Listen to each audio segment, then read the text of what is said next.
Hello, I'm Dr. Marianne Teitelbaum, and today we're going to talk about the 5 most important things that you can do for your health.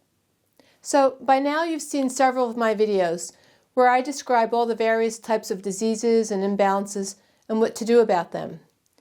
And you might have also noticed that there are some common underlying imbalances that are similar in many of these diseases. So what this means then is that behind the scenes in all the diseases, there are some very basic things which we are doing incorrectly, which, if we were made aware of, could prevent many of the diseases and therefore much of the suffering that we inflict on ourselves.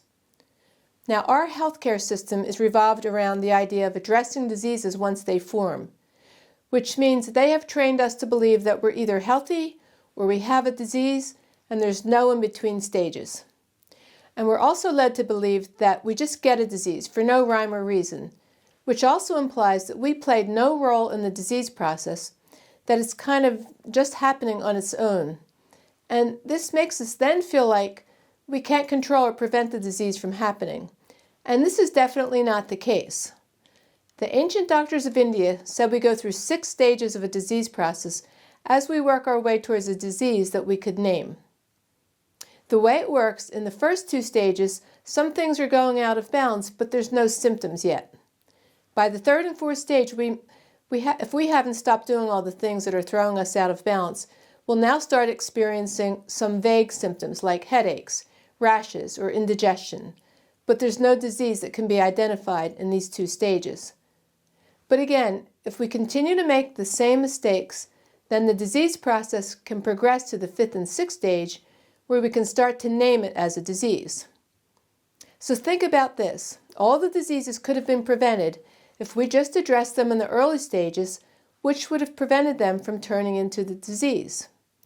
The problem is that modern doctors aren't taught how to find imbalances, so there are actually not too many ways they could even intercede on our behalf to prevent the disease from happening. Instead, doctors are trained to diagnose and treat diseases, not really to prevent it or to ask why it happened. And this is where Ayurveda comes in.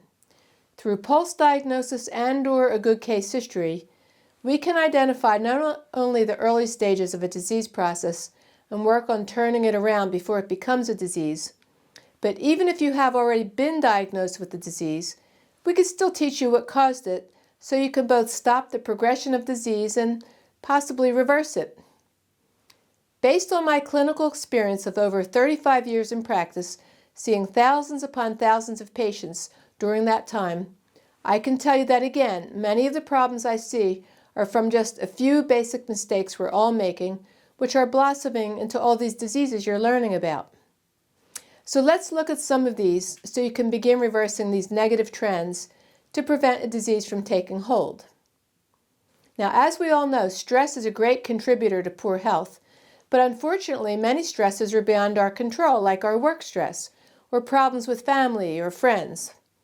However, there are 2 stressors which we can control, and if these are addressed, it can prevent the stressors you can't control from making you even sicker. So the stressors you can control are your bedtime and your diet. Now, as a good rule of thumb, don't go to bed past 10 p.m. because it creates tremendous load of stress on your body, weakening many of the body's systems, like your liver detox systems, your endocrine and hormonal cycles, and your digestive and nervous systems.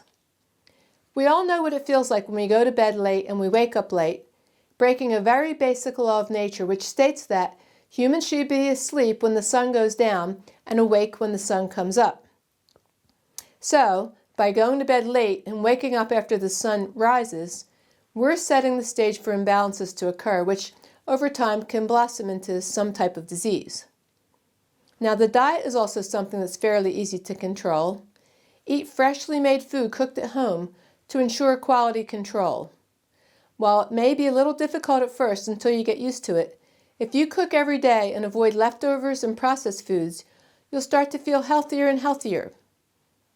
It's so obvious to everyone now that people who eat wholesome food are very healthy compared to those who eat fast processed foods. Again, it's just a basic law of nature that we have to feed our body high-quality food the way nature intended, freshly picked from the earth with the vibration of the sun and the moon hitting it as it grew out in the field, absorbing this healing vibration known as prana, which in turn gets imparted into our bodies when we eat that highly intelligent and highly nourishing food. Now, the third most important thing you can do for your health is to avoid cheap vegetable oils.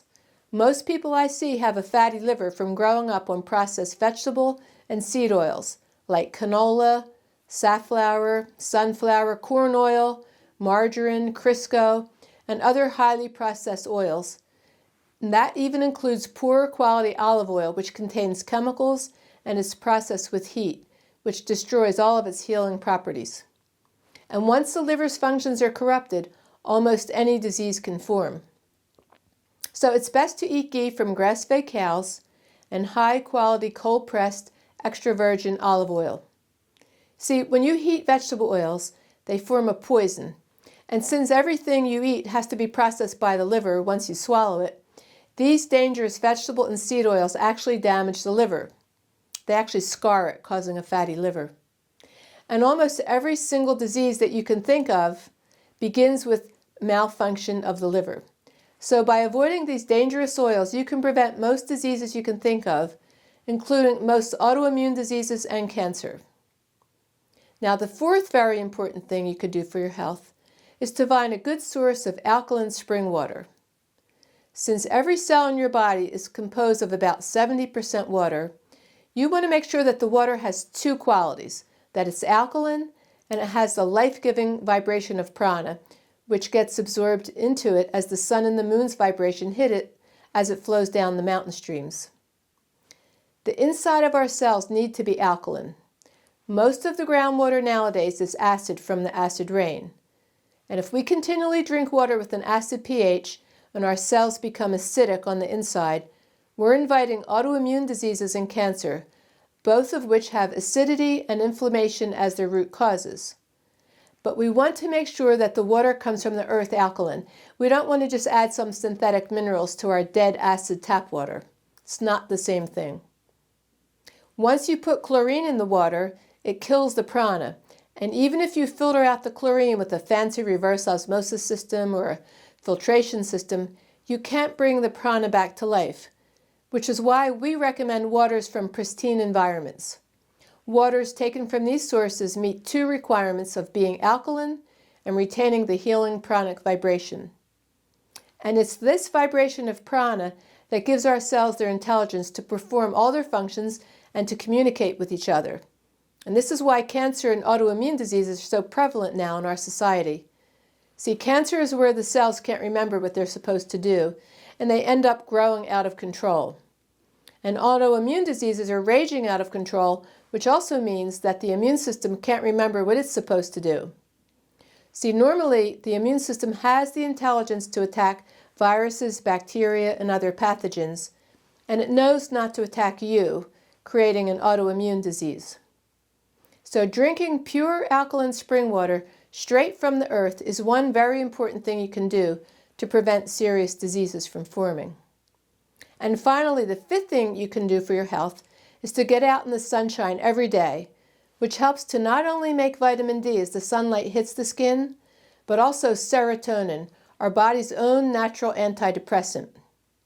Also produced from the sun is nitric oxide, a potent vasodilator, which means it opens up the arteries, preventing high blood pressure.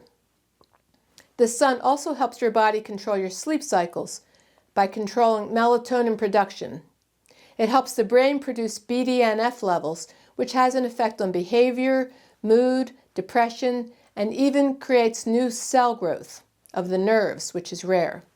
Sunlight on the skin even helps produce endorphins, which elevate the mood and promote a sense of well-being. Exposing your skin to the sun even helps dopamine production, which promotes feelings like pleasure, happiness, and love. The sunlight even helps the immune system fight infection, and it does it by activating the T cells, which are found in the skin, which are needed to fight infection. And this is why there's less pneumonia, colds, and flus in the winter months. And this is also why multiple sclerosis is virtually non-existent in sunny countries around the equator, but it increases as you go either north or south away from the equator, farther away from the sun's healing rays. So to wrap it up, radiant health is something you should aspire to, and it's not as hard to attain as you might think. Just keep in mind you always want to go to bed early, eat as healthy as you can, use olive oil and ghee for your fats and oils, drink alkaline spring water, and get out in the sun. Following these guidelines will help you to have a healthy, radiant, healthy life deep into old age. Thank you.